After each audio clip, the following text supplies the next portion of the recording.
शहर की एक साधारण सी लेकिन शांत गली में एक मध्यम वर्गीय परिवार रहता था।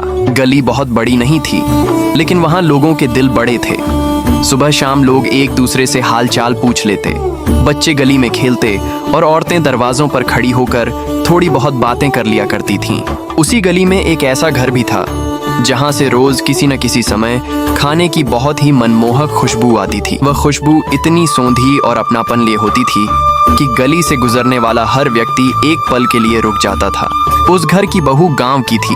उसने शहर की तेज रफ्तार जिंदगी भले ही अपना ली थी, लेकिन अपने गांव की आदतें और संस्कार वह दिल में संजोए हुए थी। वह खाना बनाते समय जल्दबाजी नहीं करती थी। सब्जी काटते, मसाले पीसते और रोटी सेंकते समय उसके हाथों में धैर्य और दिल में अपनापन साफ झलकता था। एक दिन शाम को उसी गली से एक औरत अपने पति के साथ टहलते हुए गुजर रही थी। अचानक वह रुक गई और गहरी सांस लेकर बोली, देखिए जी, सामने वाले घर से कितनी प्यारी खुशबू आ रही है। ऐसा लग रहा है जैसे खाने में सिर्फ मसाले नहीं बल्कि मन भी मिला हो। उसका पति हल्की मुस्कान के साथ बोला, हाँ सच में, रोज इसी घर से ऐसी खुशबू आती है। वह औरत कुछ पल चुप रही, फिर बोली, अगर हमारी बहू भी गांव से होती तो शायद हमारे घर में भी ऐसा ही स्वाद और सुकून होता। यह बात उसके मन में घर कर गई। उसे बार बार वही खुशबू याद आने लगी और साथ ही यह एहसास भी कि खाने का स्वाद केवल सामान से नहीं बल्कि बनाने वाले के मन से आता है। कुछ समय बाद उसके छोटे बेटे की शादी की बात चली। उसने सोच समझकर गांव की एक सादी सी, संस्कारी और शांत स्वभाव की लड़की को बहू बनाने का फैसला किया। कुछ ही दिनों में शादी तय हो गई। शादी बड़े सादे ढंग से हुई, ढोल नगाड़ों और दिखावे से दूर, बस अपनों की दुआओं के साथ। गांव की उस लड़की का नाम था सावित्री। सावित्री जब शहर के घर में आई तो सब कुछ उसके लिए नया था। ऊंची इमारतें, शोर शराबा, मशीनों से भरी रसोई और पैक किया हुआ सामान। लेकिन उसने कभी शिकवा नहीं किया। वह कम बोलती थी, लेकिन जो भी काम करती पूरे ध्यान और मन से करती। सुबह जल्दी उठकर घर समेटती, रसोई में सफाई रखती और जो भी बनाती उसमें सादगी और अपनापन होता। एक दिन दोपहर के समय सावित्री घर के बाहर खड़ी थी। हल्की सी हवा चल रही थी।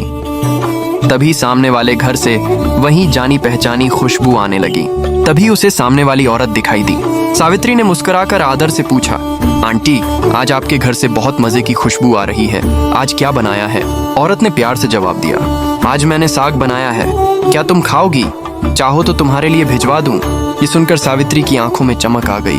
वह बोली, हाँ आंटी, साग तो मुझे बहुत पसंद है। थोड़ी देर बाद उस औरत ने स्टील के बर्तन में साग उसके घर भिजवा दिया। जब सावित्री ने साग का पहला कौर मुंह में रखा तो वह कुछ पल के लिए रुक गई। स्वाद साधारण नहीं था, उसमें मिट्टी की सौंधी खुशबू और मेहनत की मिठास थी। वह मन ही मन सोचने लगी, ये साग कितना ताज़ा और स्वादिष्ट है। ऐसा लग रहा है जैसे अभी अभी खेत से आया हो, बारिश से धुला हुआ। उस स्वाद में उसे अपने गांव की याद आ गई। हरे भरे खेत, सुबह की ओस और माँ के हाथों का बना खाना। उसे उस स्वाद में कुछ अलग सा अपनापन महसूस हुआ। अगले दिन सावित्री ने हिम्मत करके उस औरत से पूछा, आंटी, आपने ये साग कहाँ से खरीदा था? इतना ताज़ा और अच्छा तो मैंने कभी नहीं खाया। औरत मुस्कुराकर बोली, घर से थोड़ी ही दूर एक जगह है, वहाँ कुछ लोग खेती बाड़ी करते हैं, वहीं से मैं ताज़ी सब्जियां ले आती हूँ। यह सुनकर सावित्री को समझ आ गया कि अच्छे स्वाद का राज महंगे मसालों या मशीनों में नहीं बल्कि ताज़ी सब्जी और मेहनत में है। कुछ दिनों बाद वह भी उसी जगह से सब्जियां लाने लगी। खेतों की हरियाली, किसानों की मेहनत और मिट्टी की खुशबू ने उसके मन को भर दिया।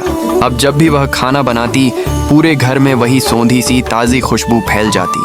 घर के लोग भी कहने लगे, अब खाने में अलग ही स्वाद आ गया है। सावित्री ने किसी को कुछ कहा नहीं, बस अपने काम, अपने धैर्य और अपने सच्चे मन से सबको समझा दिया कि खाने का असली स्वाद ताजगी, मेहनत और दिल से आता है। और उसी खुशबू ने उस घर को एक सच्चा खुशहाल घर बना दिया।